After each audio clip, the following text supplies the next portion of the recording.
السلام علیکم عزیز بچوں، آج ہم جماعت دہم میں جو لیسن ہم پڑھ رہے ہیں پچھلے کئی دنوں سے وہ مزاج دار لٹ گئی، جہاں پر ایک سوال ہے، سوال نمبر 5 آپ دے سکتے ہو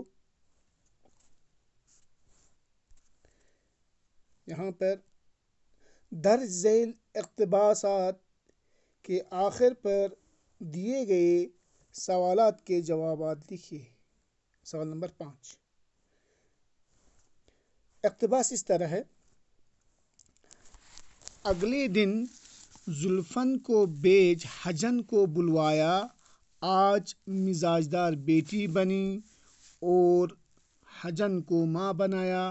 محمد عاقل نے کہا، دیکھو ہوشیار رہنا، اس بیس میں کٹنیاں اور ٹھگنیاں بہت ہوا کرتی ہیں، لیکن طمع لالچ کو کہتے ہیں، آپ لوگ جانتے ہو، طمع نے خود محمد عاقل کی عقل پر ایسا پردہ ڈال دیا کہ اتنی موٹی بات وہ نہ سمجھا کہ 2 روپے کا مال 4 آنے کو کوئی بے وجہ بھی دیتا ہے۔ یہ اقتباس ہے۔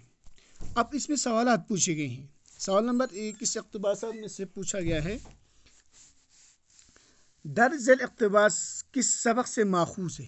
یہ آپ سے سوال پوچھا گیا ہے، تو یہ اس کے جواب ہم لکھتے ہیں۔ یہ اقتباس مولوی نذیر احمد کے ایک ناول مرعۃ العروض کے ایک مضمون اور مزاجدار لٹ گئی سے ماخوذ ہے۔ سوال تھا جو اقتباس دیا ہے، اس میں سوالات پوچھے گئے ہیں۔ اس میں پہلا سوال ہے، درج ذیل اقتباس کس سبق سے ماخوذ ہے؟ جواب یہ ہے، یہ اقتباس مولوی نذیر احمد کے ایک ناول مرعۃ العروض کے ایک مضمون اور مزاجدار لٹ گئی سے ماخوذ ہے۔ اس کے بعد سوال نمبر 2 آپ سے پوچھا گیا ہے، یہ سوال نمبر 2، زلفن کون تھی؟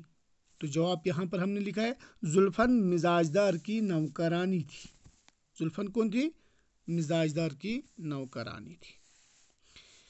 اس کے بعد سوال نمبر 3 اگر ہم دیکھیں، ان جمع اسموں کے واحد لکھیے۔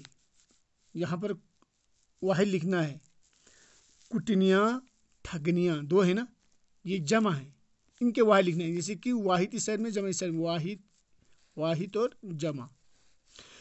کٹنیاں جمع ہے تو کٹنی واحد آئے گا، ٹھگنیاں جمع ہے تو ٹھگنی واحد آئے گا۔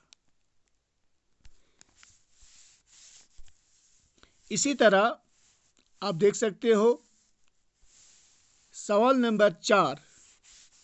سوال نمبر 4 میں آپ سے پوچھا گیا ہے، 2 روپے کا کون سا مال 4 آنے میں بک گیا؟ سوال آپ سے، 2 روپے کا کون سا مال 4 آنے میں بک گیا؟